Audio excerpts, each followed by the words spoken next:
You know how people say turning 40 is supposed to be a milestone? A rebirth? A reclaiming of yourself? I used to believe that too before I woke up alone in a house that was suddenly too quiet, too clean, too empty. It all started with silence. That morning, I stirred in bed and noticed the unusual silence before I opened my eyes. There was no Sophie's music blaring through the walls. No Liam stomping down the hall screaming about losing his basketball jersey again. No Ethan's coffee mug clanging against the counter. Or the faint hum of NPR whispering in the background. Just silence. And for a house of 4, that was never a good sign. Still sleepy, I reached toward Ethan's bed, cold. My eyes widened. Maybe he let me sleep in, I told myself. Maybe this was part of the surprise he'd been teasing me about all week. Your birthday gift will surprise you, he said every morning before he left for work, always with a mysterious smile. Last night, he was unusually sweet, bringing me my favorite Thai food, pouring me wine, even telling the kids to let me sleep in. I remember thinking, wow, he's really planning something special. I am so stupid.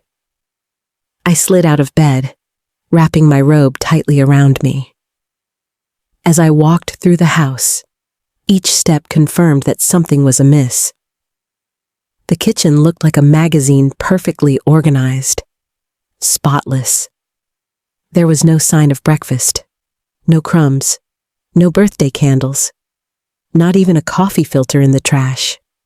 The refrigerator was still full of the ingredients Ethan had bought yesterday's strawberries, whipped cream, artisanal bagels, untouched. I called their names, one by one. Sophie, Liam. My voice echoed. No response. I checked the bedroom. The bed is perfectly made. Drawers open, clothes missing. Sophie's makeup bag gone. Liam's soccer shoes, not on the shoe rack. Panic begins to claw at the edges of my chest. I ran to the closet in the hallway. 3 suitcases were lost. I stood there frozen for a few seconds, staring at the empty space where my luggage should have been, my thoughts screaming louder than my breathing. I rushed upstairs, grabbed my phone from the nightstand, praying for some explanation. I had messages, of course, dozens of them, college friends, my parents, a partner at the law firm I hadn't spoken to in a while, all saying some version of happy 40th birthday. But there was no news from Ethan, no word from Sophie, no word from Liam. I texted Ethan, "Where are you guys?" message sent. No reply. I tried Sophie, "Honey, where did everyone go?" Viewed. No reply. I paused, heart pounding in my throat, and knocked for Liam. "Please tell me what's going on." Moved, read. Silence. My fingers trembled as I opened Instagram. Sophie practically lived on that app. If anything happened, it would be there. And oh, it was. Her most recent post was a boomerang video of them standing in front of an infinity pool, the ocean sparkling behind them. Ethan was wearing a white linen shirt. Sophie was wrapped in a towel and wearing sunglasses. Liam was grinning with a mango smoothie. The caption read, "Surprise vacation with the best dad ever." I stared at those words, reading them over and over again until they became a blur. Because Mom is bored anyway. I couldn't breathe. I couldn't really breathe. My thumb froze mid-scroll when my legs gave out and I fell to the cold hardwood floor, clutching my phone as if it could explain everything. But it couldn't. They abandoned me, not just forgetting to wake me up, not just a quick trip to the store. They were out of state, out of country, and I wasn't even worth a reminder. I don't remember how long I sat there. At some point, my phone vibrated again, and again, and again. I glanced down. WhatsApp 127 missed calls. All from Ethan. The most recent notification flashed, "Please, Rachel, answer the phone. I'm begging you." I did not answer. Instead, I did something I hadn't done in a long time. I stood up slowly, carefully, and walked back into the kitchen. The silence that had once frightened me now felt enlightening. I poured myself a glass of wine. At 11:00 on my birthday. Why not? I pulled the family calendar out of the dresser drawer. It was a ritual I had started years ago, color-coded entries, reminders, special notes for everyone. I flipped through the pages. That was when I saw it. A block of time that Ethan had marked this entire week was labeled busy. There is no explanation. There is just that one word, busy. He never mentioned going on vacation, never suggested we celebrate later, never asked if I wanted to go to Maui, never even suggested it. I close my calendar and look around the room. Our family photos hang neatly on the wall. Disney World last summer. Liam winning the science fair. Sophie holding the debate trophy. Ethan kissing me under the mistletoe. Lies. All of them. I'm not angry. Not yet. My feeling is erasure. They didn't just abandon me. They made me invisible. An afterthought on my damn birthday. For a moment, I wondered if it was my fault. Was I just too tired these days? Was I too focused on keeping the house running? Had I become, as Sophie's post implied, tasteless? I shook the thought away. It wasn't that I was bored. This sentence talks about Ethan's cruelty. And suddenly, I remembered something small but sharp, like a splinter under the skin. A few months ago, Ethan had started staying late at the office, strategy meetings. He said, customer dinner. He wore cologne to those meetings, the nice cologne I bought for our anniversary. He started dressing better, talking less, criticizing more. Nothing loud, just little taunts. Do you wear pajamas all day? Or maybe you would feel better if you dyed your hair. I rejected it. I always rejected it. Because that's what wives are taught to do. Keep the peace, don't rock the boat. But now, standing amid the empty echoes of our perfect life, I saw it for what it was, the fading light of a man trying to justify his betrayal. I walked into Ethan's office. It looked exactly as he had left it, neat, organized, locked drawers. But I know where he keeps the key. Stick it under the third drawer. He thinks I don't know. He always underestimates me. I opened the bottom drawer and began to explore the life he didn't want me to see. I'm not just a forgotten birthday girl anymore. I am a woman on the brink of something, and I'm just getting started. The key is exactly where I remember it. Taped to the bottom of Ethan's desk's third drawer, hidden like a guilty secret he never expected me to discover. My fingers trembled slightly as I peeled it open and slid it into the lock. The click was soft, disappointed, but what I found inside blew my world apart. Expense report, hotel fees, dinner is considered a client meeting on Thursday night, jewelry purchase receipt, flight confirmation, 3 first-class tickets to Maui, purchased exactly 34 days before my birthday, and not a word about me. I sat in his chair, the weight of the evidence pressing down on my chest. Part of me still wanted to believe there was an explanation, something reasonable, something forgivable. But then I saw the name. Who is Brooke Simmons? I recognized her immediately. Ethan's assistant, 26, bright blonde, unnatural hairstyle, always grinning a little too much at company parties, laughing too loudly at his jokes. I remembered last year's Christmas party, the way she'd leaned a little too close to him, her hand lingering on his arm for longer than necessary. I felt something then, A flash of warning. But I told myself I was being paranoid. Now her name keeps popping up on expense lists, expensive dinners, spa appointments, 2 tickets to a local hotel, on a random Thursday. I hold my breath. Then something else caught my attention. Disposable phone. It was hidden under a stack of manila folders at the back of the drawer. Small, black, cheap. The kind of phone you buy with cash when you don't want to be tracked. I stared at it for a long moment before picking it up. No password. That's Ethan. He thought I'd never find it, let alone be smart enough to check. The screen lights up. Notifications flood in. Brooke can't wait for tonight. Brooke's still thinking about last Thursday. You always know how to make me feel special. Ethan, tell the kids it's a special trip. She doesn't know anything. Brooke, oh my God, you're a genius. Your wife must think you're planning a dinner party. My heart is not broken. It is just calcified. I felt it in my chest, the quiet, cold transformation of grief into resolve. There was no more room for sadness, only precision. I gently placed the recorder next to the receipt and reached for my laptop. 3 years ago, Westfield Capital underwent a major renovation.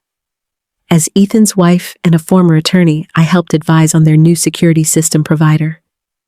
I knew exactly how the cameras worked, how long the footage was stored, and who had access. A name comes to mind? Derek Monroe there, head of building security. I haven't spoken to him in over a year, but I have his business card in my drawer. I helped his daughter get a law internship. He said if I ever need anything, to call.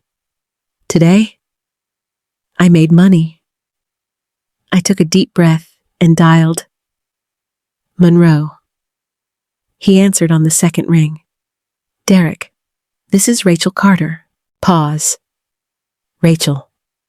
Wow, it's been a while. Happy birthday, if I'm not mistaken. My throat tightened, but I smiled. Thanks. Look, I need a favor, a small favor. Another pause. I am listening. I'm putting together something special for Ethan. A sort of behind-the-scenes video, and I'm hoping to include clips of him working. You know, showing how hard he works, especially on Thursday nights.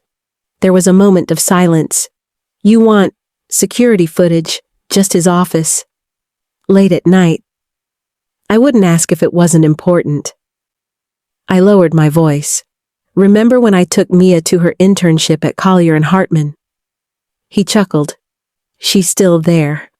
She's a junior associate now. Then I hope you understand why I ask. He sighed. Give me the date. The last 6 Thursday evenings. Another pause. That's a lot of data. Rachel, I just need the hallway camera and the one inside his office. I can scan the footage. I'll delete it later. Okay, but I'll have to send it via temporary links. They expire after 24 hours. Perfect. And Derek. Yes. Please be careful. Of course. We hung up, and I closed the blinds in Ethan's office. My hands were steady now, focused. I poured myself another glass of wine, sat down, and waited. Link sent after 40 minutes. Password protected, time-stamped, fully functional. I clicked last Thursday, 7:43 p.m. The camera outside Ethan's office showed that most of the staff had left. Brooke reappeared, holding 2 glasses of wine, wearing a tight blouse that she wouldn't dare wear during normal work hours. She didn't knock. She walked straight in. I switched to the inside camera. They sat too close together, laughed out loud. At 8:16 p. He kissed her, not to hesitate, uncertain. But it has been practiced, like it's something they do all the time. I watched in numb silence. It was as if the woman on the screen was not my husband's mistress. but a character in a movie I had anticipated. Then I heard it. Brooke. She has no idea. She thinks you're planning something big at home. Ethan. Well, I'm surprising her, but not in the way she expected. Brooke. Sophie totally agrees. She thinks her mom is boring anyway. Ethan. A typical teenager, but helpful. Makes the cover story airtight. Brooke. And you're sure she won't become a lawyer while you're gone? Ethan. Rachel. Please. She's too busy hosting brunch and watching documentaries for book club. She stopped being interesting years ago. I paused the video. Close your eyes. And breathe. It wasn't that I was about to cry, it was that I wasn't crying. That scared me more than anything. I should have screamed. Instead, I opened a folder on the desktop. Name evidence? Then I went back and watched some more. Week after week. Thursday after Thursday. Kisses. Gifts. Pranks paid for by me. The plan is implemented with our money. Above our time. Use our children as props. By the end of the third video, I had what I needed. I downloaded the most damning footage, bookmarked credit card statements, screenshotted text messages, recorded the exact date and time of every betrayal. I'm building a case. The kind of case that can't be ignored. Not by one man, not by one company, not by one court. That's when I remembered something Ethan had told me years ago. Westfield executives sign an ethics clause, he said. No socializing with subordinates.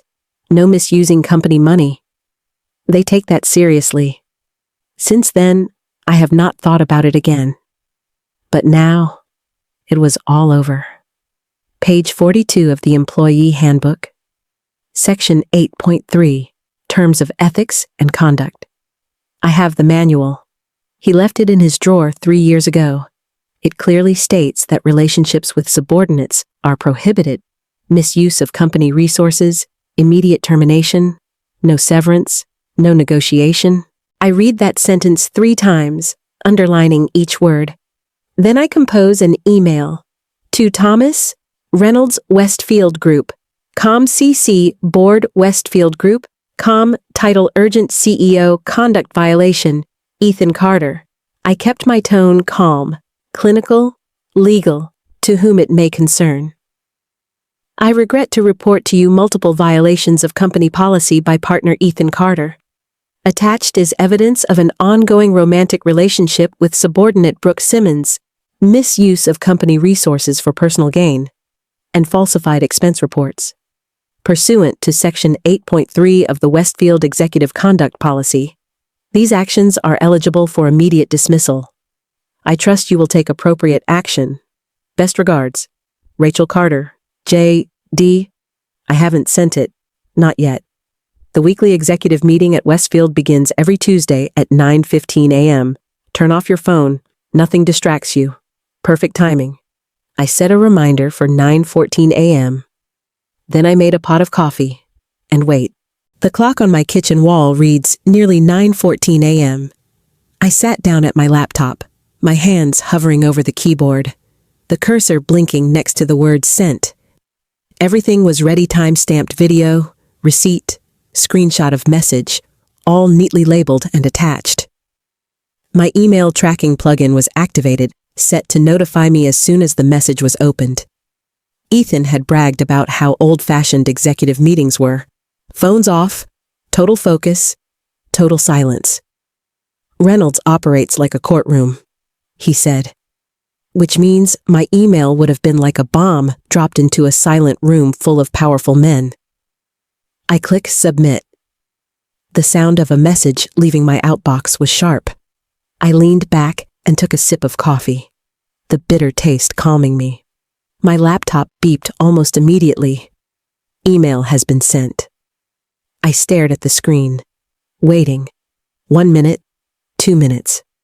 Afterward, email opened by Thomas. Reynolds Westfield Group, email has been forwarded. email opened by board Westfield Group. Com, and again, and again. By 9:23 a.m., 5 separate board members had opened it. 1 downloaded the attachments, 2 opened the video links. I could almost feel the air in the room shift, the collective silence shattering under the weight of what I had just said.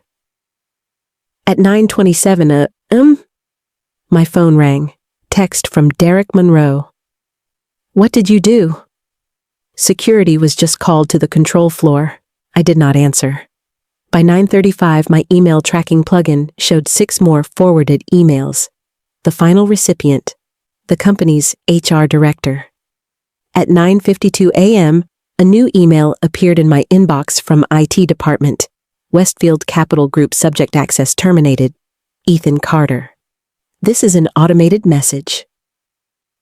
The user Ethan Carter Westfield Group com has been removed from the system. Status access terminated effective immediately. Reason: Executive Director's authority. I stared at it. I should feel triumphant. I expected excitement. But what came was silence. Like standing in the eye of a hurricane. My phone rang again. Security override. Revoke office card access. I refreshed Westfield's website, navigating to the executive leadership page. Ethan's profile was gone. One moment it was there, partner, portfolio strategy with his Harvard smile and tailored suit. The next moment, gone, a gaping hole where his face used to be. Then the call came. Ethan Carter. The call. I let the bell ring. Once, twice, I refused. He called again, and again. At first they appeared every few minutes, then every few seconds. Then the writing begins. "What the hell did you do?" My email just got closed. Security escorted me out. "Rachel, answer the phone. This isn't funny. You're crazy. Think of the children. Please, we can fix it. Rachel, please, please." I muted the sound but left the screen on. Watching the panic unfold in real time was better than any birthday card he could have given me. At 12:17 p.m., Sophie finally sent me a text. "Mom, what's going on? Dad's freaking out. He said we have to go. Is everything okay?" Seconds later, Liam texted me too. "Are you okay?" "Dad's acting weird. He's making us pack." I did not answer. Not yet. They chose sides that morning. They can wait in uncertainty a little longer. While Ethan was enjoying the luxury of living on a tropical island, I spent the afternoon efficiently executing the rest of my plan. I called Stephanie, my best friend, and a brilliant divorce attorney. "I need urgent counseling." I told her. Infidelity, financial misconduct, abandonment. There was a pause. "Rachel, what happened? I'll explain when I get there. But when is the earliest we can apply for a joint asset freeze? What if it's urgent? At the end of the day?" "Good. Make me a reservation." She did. By 2 p.m., Ethan's calls had passed 100. I stopped counting after 127. I contacted our bank, freezed our joint accounts for suspected fraud, kept our credit cards, moved my trust fund untouched since my grandmother left it to me into a separate account. Then I called a locksmith. By 4:30 p.m., every lock on the outside of the house had been changed. Our smart security system had been reset with a new passcode that only I knew.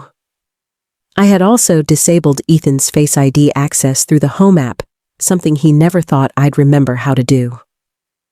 At 5:00 p.m., I carefully packed all of his personal belongings: watch, cufflinks, old college trophies. I labeled the boxes, Ethan's items, and put them in the garage, right behind the trash can. At 6:42 p.m., I opened the group location sharing app that Ethan insisted my family use for safety reasons. He forgot he was still using the app. I've watched their digital dots move around the world from Maui to LAX. From LAX to Dallas. By the time they landed in Austin, it would be too late, and I would have to wait. The next morning, Stephanie filed for an emergency freeze. The judge approved it in less than an hour. I have legally blocked Ethan from accessing our joint finances. By noon, his bank card would stop working. The hotel in Maui would require a new form of payment. And with his corporate card disabled by Westfield, I had a pretty good idea of how it would work. At 9:47 p.m., headlights flashed into our driveway. I stood on the porch, holding the file in my hand. The Uber pulled up. I watched Ethan get out first, his face a mixture of confusion and fear. Sophie and Liam followed, bleary-eyed and silent, dragging their suitcases behind them. Ethan saw me. "What did you do?" he hissed, climbing the porch steps. "Do you know I know exactly what I did?" I interrupted, calm and deliberate. "The question is, do you know?" Sophie stepped forward, her tone defensive. "Mom, why aren't you answering? Dad said it was urgent." "Yes," I replied, hugging the file to my chest. "But not the kind he told me about." Liam stood hovering at the edge of the walkway, looking uncertain. "Kids, get inside," Ethan ordered. "The locks have been changed," I said evenly, "and they should stay. They deserve to know why their vacation ended early." I handed Ethan the first page of the folder, a color printout of him and Brooke cuddling on the office sofa. He tried to hide it, but Sophie saw it. "Dad," she whispered. "It's not what it seems," he said weakly. "It's exactly what it sounds like," I said, turning the next page. "Your father has been having an affair with his assistant for months, and while I was home alone on my birthday, thinking maybe you were all planning a surprise, you were part of his excuse." Sophie's face fell. He said I didn't want to come, that I was too tired, that I wouldn't like it." I pulled out my phone and opened Instagram, scrolled to her post. "Dad treated us because Mom was bored anyway." I turned the screen toward her. "Did he help you write that Sophie said nothing?" Her eyes filled with tears. "I told you we should call her," Liam muttered, staring at the ground. "I don't want to leave without telling her." Ethan stepped forward. "Enough. Let us in. We're all tired. We'll talk. You'll find somewhere else to stay," I said. "Your stuff is boxed up in the garage. You can't lock me out of my house." "The house I inherited from my grandmother." I raised an eyebrow. "The house was renovated with my trust fund. In my name only." His jaw clenched. "You're out of your mind." "No," I said softly. "I finally found it." Jake walked through the door before I opened it for him. Then, after a moment of silence, Sophie followed, her shoulders shaking. Ethan was left alone on the porch, holding the dossier of his own disgrace. "You ruined everything," he said, his voice low and venomous. "No," I corrected. "You did. I just turned on the light." He left in silence. I closed the door and locked it. For the first time in years, I feel like this house is mine. The next morning, when Ethan left, the house was still quiet, but it was a different kind of silence, a silence I hadn't heard in years. It wasn't anxious or heavy. It wasn't like someone had taken something away from me. It feels so clean. I sat at the dining table with a cup of tea, watching the steam rise like smoke from a battlefield. The war wasn't over, but the first battle had been won, and for the first time in what felt like forever. I wasn't afraid of the silence. I was ready to fill it with something new. The kids stayed in their rooms for most of that first day. I don't blame them. Their world had shattered as hard as mine, and unlike me, they didn't see it coming. I gave them space. Let them sit in their own confusion. Let them process. I knew they would come when they were ready. Sophie was the first. Near dusk, I heard a soft knock on the bedroom door. I turned, expecting her to take a defensive stance, ready for teenage avoidance. Instead, I saw a girl trying her best not to cry. "I'm sorry," she whispered. I didn't rush to her side. I let the distance between us hang for a moment. Then, I opened my arms. She fell back into a childlike state. "I don't know," she sobbed. "I don't know. He just acts like he doesn't care. He needs a story," I said softly, stroking her hair. "And he needs someone to believe it. That doesn't make him a bad guy. It makes him a liar. I shouldn't have posted that caption." "No," I said, pulling back to look her in the eye. "You shouldn't have. But you did. And you own it. That's more than most adults can say." We stood there for a moment, not as mother and daughter, but as two women, one just starting out, the other rebuilding. That evening, Liam came downstairs to our makeshift dinner box mac and cheese and leftover salad. He didn't say much. He just sat next to me and held my hand under the table. "Are we okay?" he asked. My answer is very honest. I don't know exactly what okay looks like yet, but I promise you we'll get there. The next week passed sporadically. Stephanie filed for divorce. Ethan's lawyer, some guy from Dallas with a reputation for being dirty, filed a settlement proposal that included me moving out of the house, joint custody of the kids, and an outrageous support offer. Stephanie laughed out loud when she read it. "Does he think we are amateurs? I think he's still operating from the world he once controlled," I replied. "He hasn't realized it's over yet." We responded with a full account of his misconduct, evidence, and a proposal that included full custody, no child support, and a confidentiality clause in exchange for speed. "I don't want his money. I don't want his name. I just want it to end.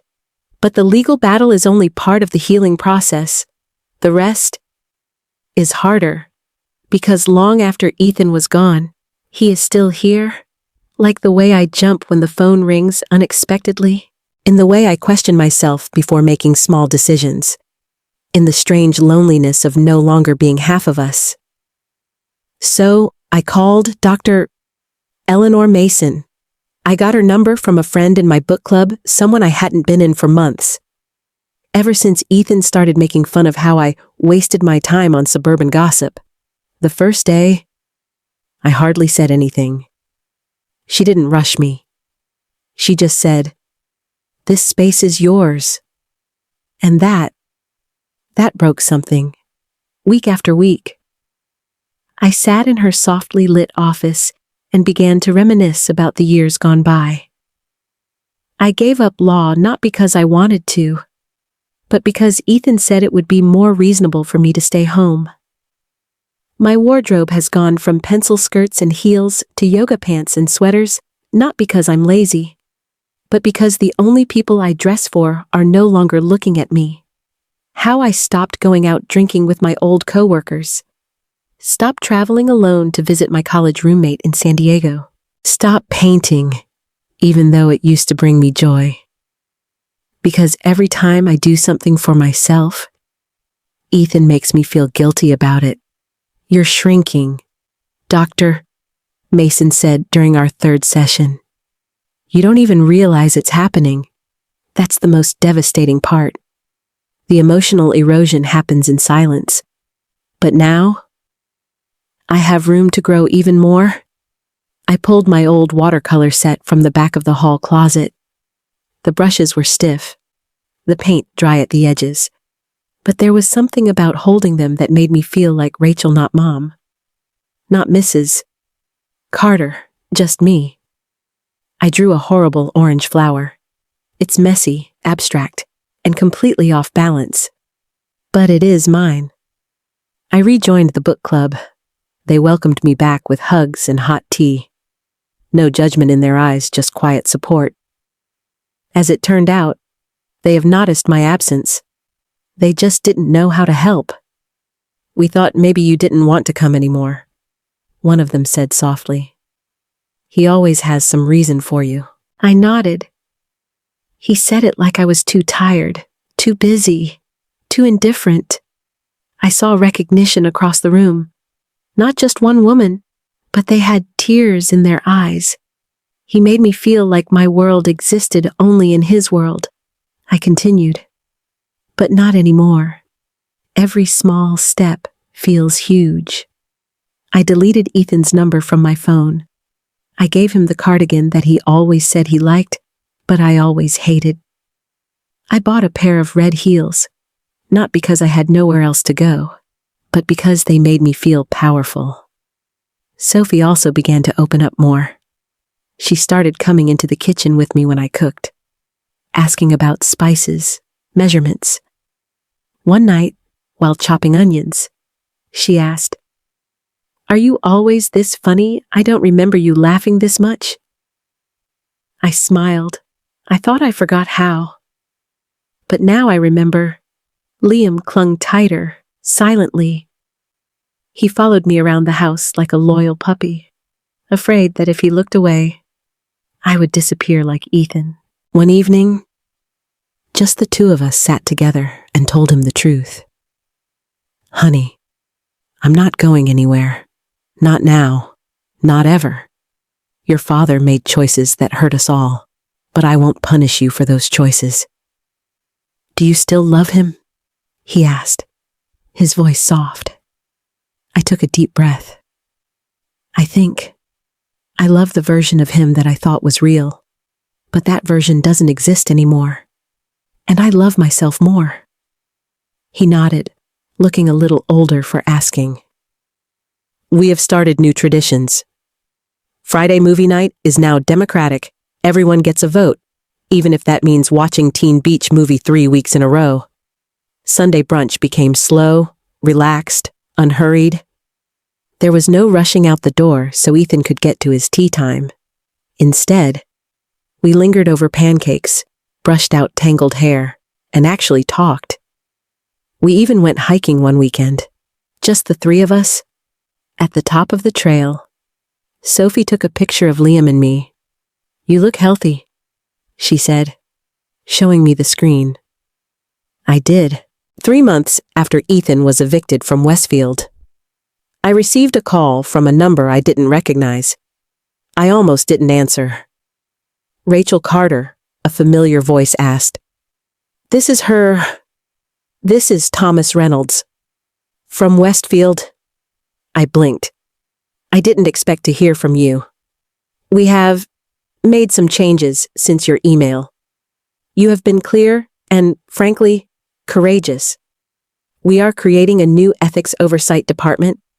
Some of our female executives have actually asked you, would you consider consulting?"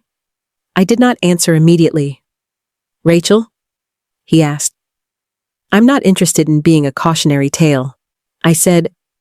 "That's exactly why you're perfect," he replied. I told him I would think about it. That night, I sat on the back porch, where I had stared into space as my marriage fell apart. But now my garden was blooming. I had planted it 2 months ago with no expectations, just something to do with my hands. But now, fresh tulips were popping up from the ground. Color. Development. Mr. Like me. My 41st birthday came on a quiet April morning. There are no hidden hints, no extravagant promises, no wry smiles for the carrot cake I never liked. There was only a soft knock on the bedroom door and Liam's voice. "Mommy, are you awake?" He entered cautiously, carrying a tray of slightly burnt toast, a cup of coffee, and 3 strawberries arranged in a small fan. "She made me promise not to say anything," he said, grinning, "but Sophie is decorating downstairs." My chest tightened with a warm, sharp pain. This time last year, I woke up alone in a silent house abandoned, erased. I scrolled through Instagram and saw my family smiling on the beach without me, while I sat alone with a cold cup of coffee and 1,000 unanswered questions. But what about this year? This year, I am surrounded by intention, not performance. Downstairs, Sophie transformed the dining room. Paper flowers, handmade banners, balloons taped to the backs of chairs. A glittery sign on the wall read, "The Rebirth of the Mother." My parents arrived late that morning, their arms full of stew and memories. My sister brought old photo albums, the kind with sticky plastic pages and faded blue ink captions. Inside were images of a version of me I'd almost forgotten, laughing on a Florida beach, dressed for high school debate, dancing in a college sweatshirt with wild curls and bolder eyes. "You were a storm," my sister whispered as we turned the pages of the book. "I think I'm going to be one of those people again," I replied. Friends came over throughout the day, some from book clubs, others from companies I hadn't worked for in years.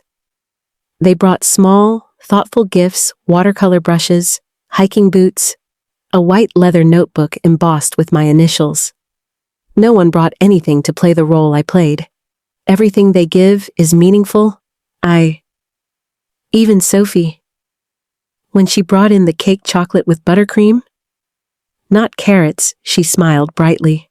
"I made this one myself. No box mix this time." I remember. Of course there is. People gathered around. The room was filled with women I admired and loved, and children I raised not with perfection, but with presence. I looked at them and raised my glass. "I would like to raise a glass to celebrate," I said, and stood up. The talking stopped. I took a deep breath. Lessons learned the hard way. Resilience found in broken places. And all of you, one by one, who have helped me remember that life's most valuable gift is authenticity. The whole room burst into warm and friendly applause. I stepped outside late that evening after the last dishes had been washed and the candles had mostly burned out. The garden I had planted shortly after Ethan left was now alive: tulips, lavender, herbs, vines climbing on the small trellis Sophie had helped me build. Spring has come, not just outside, but inside me. I sat on the porch swing and opened the letter from Westfield Capital.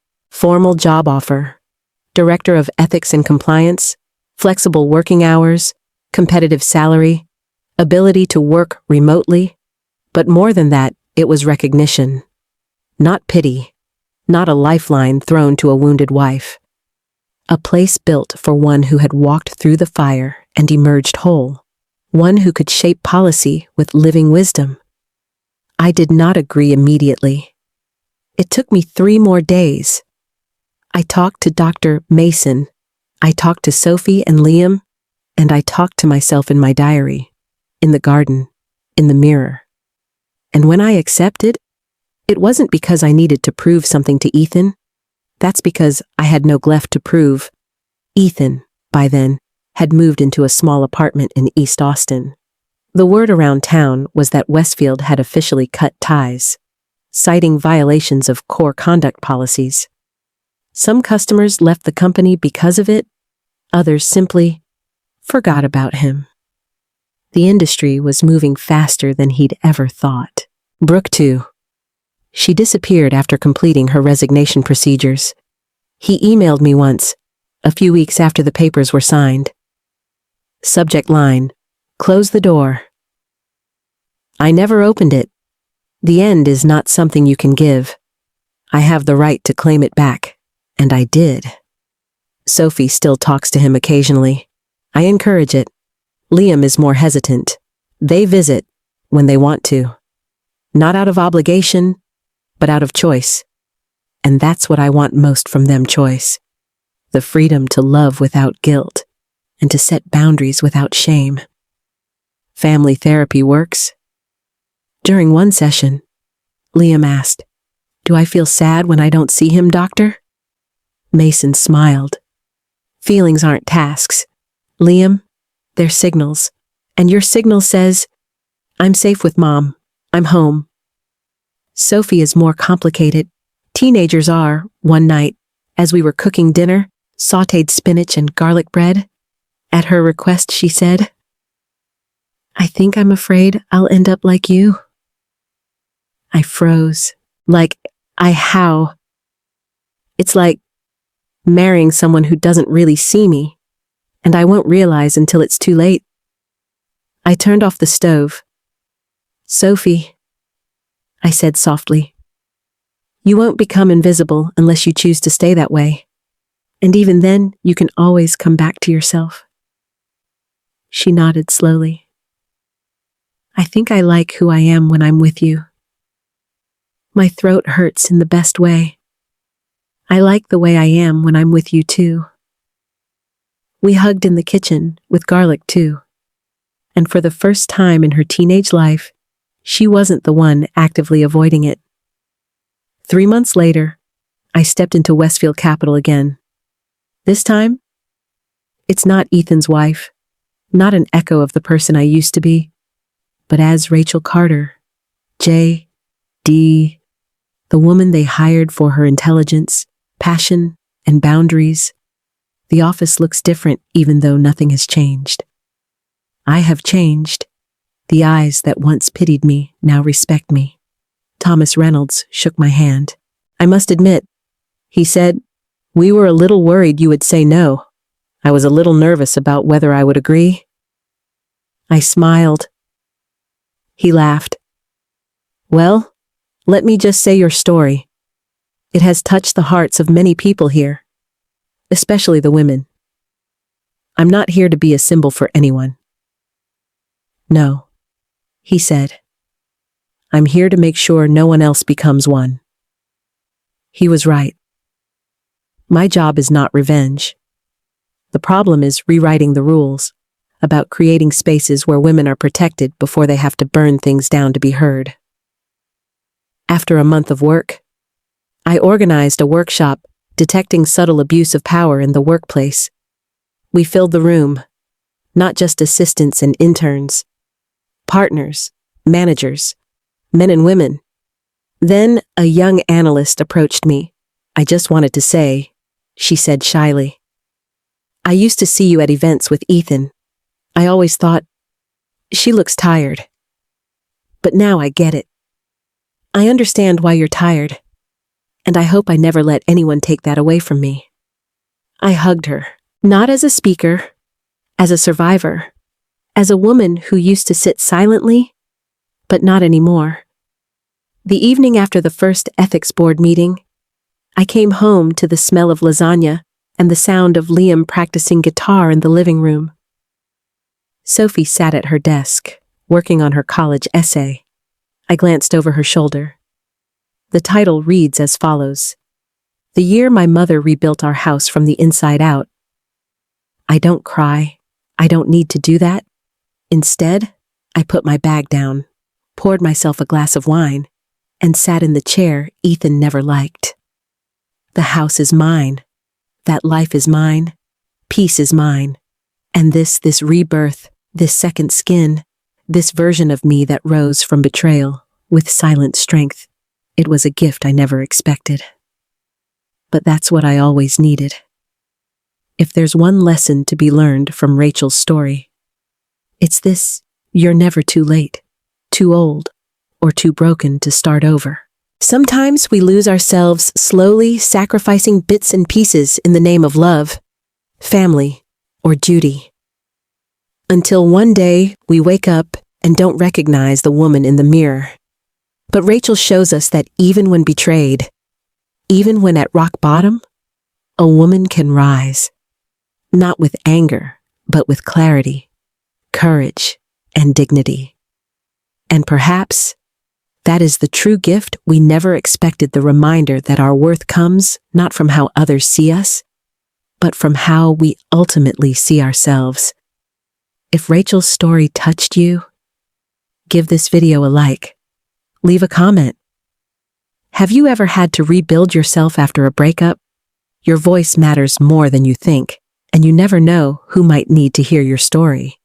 And don't forget to subscribe to our channel if you haven't already, and hit the bell icon so you never miss a chapter in our series of powerful, authentic stories told from the heart. Thanks for watching. See you next time.